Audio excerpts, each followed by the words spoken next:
Era necesario respirar para mirar alrededor. Paseo por La Habana y un café. Hola, ahora os vamos a presentar este juego tradicional llamado las canicas. Las canicas se descubrieron en Egipto, cerca del río Nilo, en la tumba de un niño donde se encontraron las bolitas de cristal. El juego es muy simple. En el primer turno una persona tiene que lanzar la pelota así, la canica así. Después los demás tienen que ir lanzándolas así y si dan una canica da a otra de otro compañero se elimina. Bueno, os vamos a contar algunas vivencias que nos han pasado con este juego tradicional.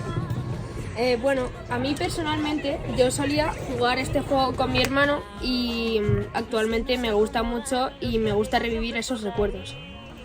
Yo todos los veranos me iba a la casa de mi abuela y siempre me regalaba algunas, así que estaba todo el rato, todo el verano jugando con ellas con mi hermano. También las canicas, este maravilloso objeto, se puede encontrar en la aplicación llamada Netflix, donde hay una película que va sobre las canicas que es Zipi y Zape. Y lo ves. Vamos a realizar. demostrar cómo jugamos. Va.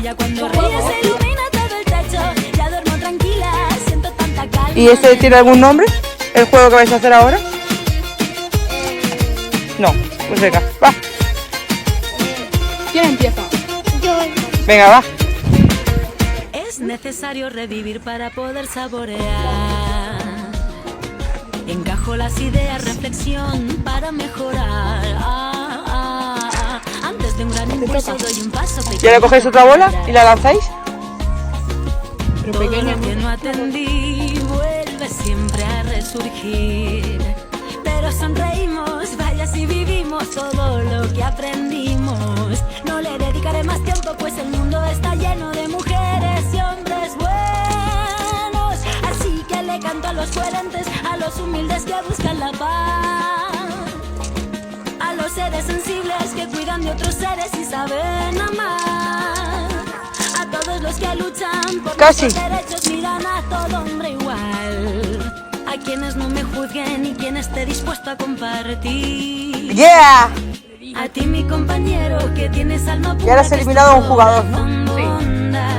Respetas mi espacio vital, me escuchas bien atento y besas con cariño cada parte de mi cuerpo.